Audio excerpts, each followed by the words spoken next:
გასული კვირის მიწურულს აუდიტის სამსახურმა 4 ანგარიში წარადგინა, რომელიც საქართველოს ჯანდაცვის სისტემაში არსებულ ნაკლოვანებებს ეხება, კერძოდ სამედიცინო დაწესებულებების ზედამხედველობის მექანიზმების ეფექტიანობის შესწავლის შემდეგ გამოვლინდა, რომ 2022-23 წლებში შემოწმების გარეშეა დარჩენილი ქვეყანაში მოქმედი სამედიცინო დაწესებულებებისა და მათი საქმიანობის ძირითადი ნაწილი. შესაბამისად, სამედიცინო და ფარმაცევტული საქმიანობის რეგულირების სააგენტო სათანადოდ არ ფლობს ინფორმაციას ქვეყანაში მოქმედ სამედიცინო დაწესებულებებში არსებულ მდგომარეობაზე.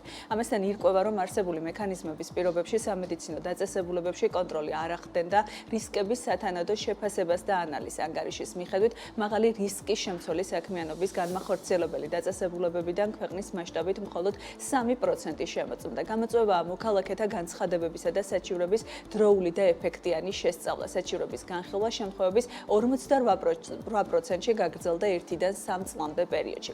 აუდიტის ჯგუფის მიერ შესწავლილი იქნა 240 საჩივრიდან 2024 წლის სექტემბრის მდგომარეობით მიმდინარე სტატუსის მქონე იყო საჩივრების 53%, საიდანაც 40% არის მოქალაქეთა მიერ 2022 წელს წარდგენილი საჩივრები. გამოქვეყნდა ასევე ციფრული ჯანდაცვის აუდიტის ანგარიშიც, რომლის თანახმადაც ქვეყნის მასშტაბით რეცეპტს დაქვემდებარებული მედიკამენტების ურეცეპტოდ გაცემის მაჩვენებელი მაღალია და საერთო რაოდენობის 67% შეადგენს 2022-23 წლებში რეცეპტს დაქვემდებარებული წამლების ურეცეპტოდ გაცემისთვის ჯამში თითქმის 2 მილიონი ლარის ოდენობის ჯარიმა გამოიწერა. როგორ მუშაობს ჯანდაცვის სისტემა ქვეყანაში? თემაზე ჯანდაცვის ყოფილი მინისტრი სანდრო ურუშაძე გვერდდება ეთერში და მასთან ვისაუბრებთ. დილამშვიდობისა ბატონ სანდრო. მადლობა თქვენი დროისთვის. საინტერესო ინფორმაციები იყო ბევრი მიმართულებით, როგორც დაწესებულებებზე, ისე რეცეპტებზე, ისე მათ შორის სოფლის ექიმთან მიმართებით, რომელიც ამბობს, რომ ფაქტობრივად რამდენჯერმე აღემატება სრულ დასაშვებ ნორმას, რაც არის. პირველ რიგში შეფასება მინდა გთხოვოთ, რა მდგომარეობაა უშუალოდ დაწესებულებებში კონტროლის მიმართულებით. პირველად მინდა გითხრათ, რომ ალბათ თითოეულ ჩვენთან უნდა დაუსვას თავის თავს კითხვა, რა ფუნქცია უნდა კონდეს სახელმწიფო აუდიტს საერთოდ და რას უნდა ამოწმებდეს. მისი კომპეტენციიდან გამომდინარე, ის უნდა პირველ რიგში ამოწმებდეს სახელმწიფო დაფინანსების მიზნობრიობას, მისამართულობას, ეფექტურობას, ხო?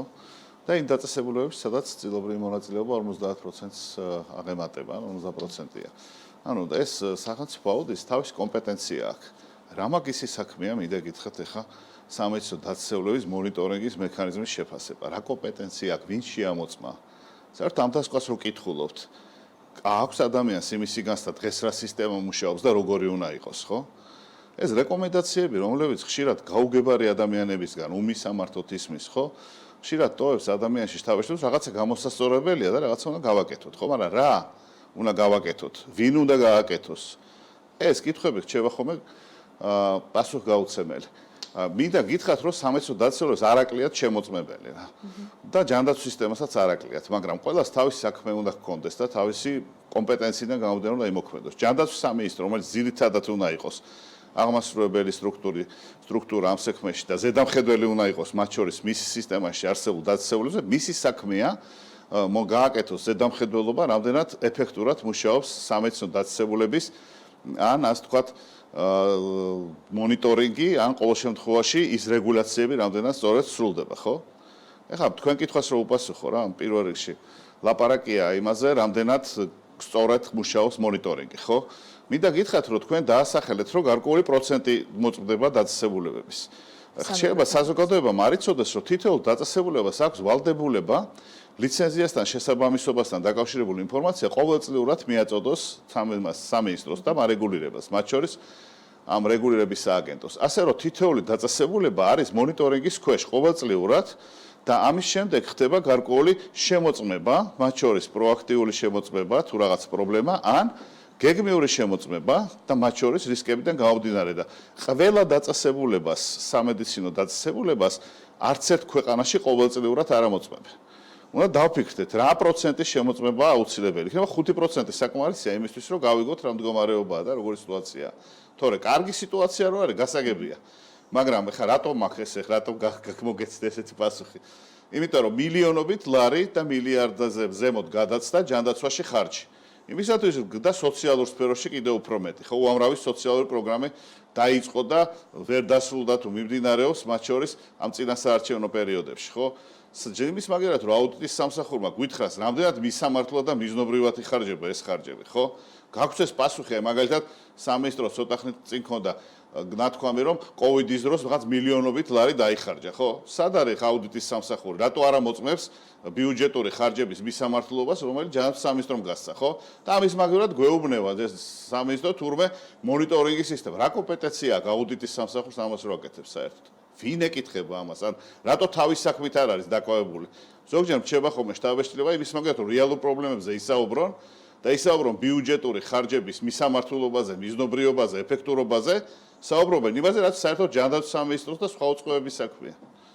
ჯანდაცვის სამინისტროს საქმიანობა რაც არის იმ ნაწილში კრიტერიუმების კუთხით, შემოწმების კუთხით, მდგომარეობას როგორ აფასებთ? სად არის მთავარი ხარვეზები იმ ნაწილში, რაზეც აუდიტი საუბრობს, თუ თქვენ ვერ ხედავთ ამ ტიპის პრობლემებს? ხარვეზებს როგორ ვერ ხედავთ? საერთოდ შემოწმება გადაიქცა სადამსჯელო ოპერაციად ნებისმიერ დაწესებულების. ჩვენ ადრეც ვიძახთ რეგულაციები, რომელიც გასულ წელს იყო შემოღებული, რომელმაც ჯანდაცვის სამედიცინო დაწესებულებას საერთოდ შეუზღუდა სასამართლო გადაწყვეტილებებზე წვდომა, როდესაც ჯანდაცვის სამინისტრო სასამართლოც არის, პროკურატურაც არის და ვერ შეედავები, იმიტომ რომ შეიძლება საერთოდ სახელმწიფო პროგრამებში მონაწილეობა შეგიჩერდეს, სადაც ჯარიმები ისე გაიზარდა, რომ საბოლოო ჯამში არც ერთი სამედიცინო ნორმალურად მომუშავე დაწესებულებებისთვის ფინანსური პრობლემები დგება და მიმდინარე ხარჯების გასტუმრება, როცა აი ამ ჯარიმების გადახდას დააკისრებს და მუდმივად ხშირად ესეთი მაღალი ჯარიმები და ესეთი რეპრესიული რეგულაცია ხშირად იმას ერთადერთ მიზანს ისახავს, გააჩუმოს სამედიცინო დაწესებულებები, არ ალაპარაკოს იმ რეალურ პრობლემებზე, რომლებიც არის,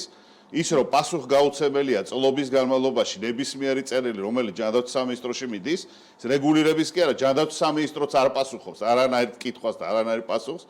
შეეკითხეთ სამედიცინო დაწესებულებებს, შეეკითხეთ თვითონ ასოციაციას, ჰოსპიტლების, რამდენად კარგად და ეფექტურად ხდება კომუნიკაცია ამ დაწესებულებებში, რამდენად პასუხობს საერთოდ რაიმე კითხვას ჯანდაცვის სამინისტრო.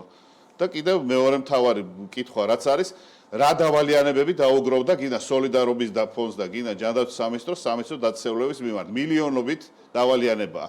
ამოწმოს კონტროლის პალატამ რა შედეგები მოაქვს ამ დავალიანებას, თუნდაც ექიმების დაფინანსების თვალსაჩინო, ხელფასის დაფინანსების თვალსაჩინო, სერვისების ხარისხთან დაკავშირებით აკეთოს თავისი საქმე.